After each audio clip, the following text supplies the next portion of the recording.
సాక్షి ప్రతిపక్ష పాత్రలో ఉండాలి. ఇప్పుడు బాగా రాసుకోవచ్చు.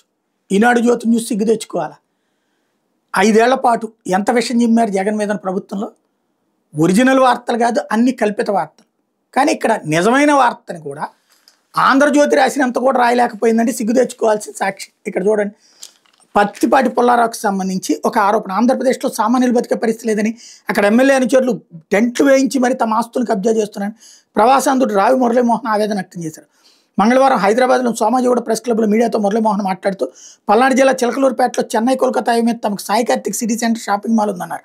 మొత్తం 1.16 లక్షల చదరపు అడుగుల్లో 2 సినిమా థియేటర్, 2 ఫంక్షన్ హాల్తో పాటు 11 షాపులు ఉన్నాయని వివరించారు. దీని విలువ 60 కోట్లకు పైగా ఉందన్నారు. గత ఏడాది ఆగస్టు 5వ తేదీ నుండి అక్కడ ఎమ్మెల్యే మాజీ మంత్రి పత్తిపాటి పుల్లారావు అనుచరులు కందిమల్ల అంజుబాబు, వీరయ్య చౌదరి, కావూరు ఆంజనేయులు, రవీంద్రబాబు తమ షాపింగ్ మాల్ ముందు టెంట్ వేసుకుని కిరాయి రౌడీలను పెట్టారని, అద్దెకున్న వాళ్ళని బెదిరిస్తూ షాపులపై రాళ్లతో దాడులు చేస్తూ థియేటర్ వారిని వస్తే చంపేస్తూ ఉంటున్నారన్నారు.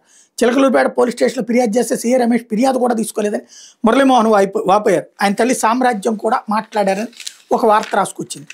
అదే ఆంధ్రజ్యోతి డీటెయిల్డ్గా వాళ్ళకి సంబంధించినటువంటి ప్రెస్ మీట్ని ఫుల్ ప్లెడ్జ్డ్గా రాసుకొచ్చింది.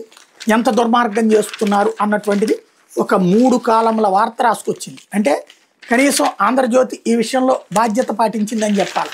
అయితే కాకపోతే వీళ్ళు కూడా జిల్లా వార్తల్లో రాశారనుకోండి, ఆంధ్రజ్యోతి గుంటూరు జిల్లా వార్తల్లో రాసి మెయిన్ ఎడిషన్లో రానియకుండా జాగ్రత్త పడింది.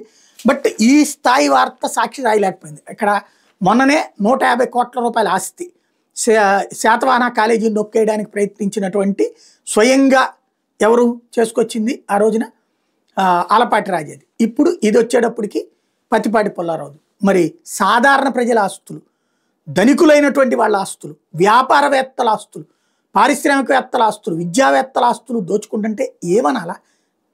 ఎక్కడికి పోతుంది?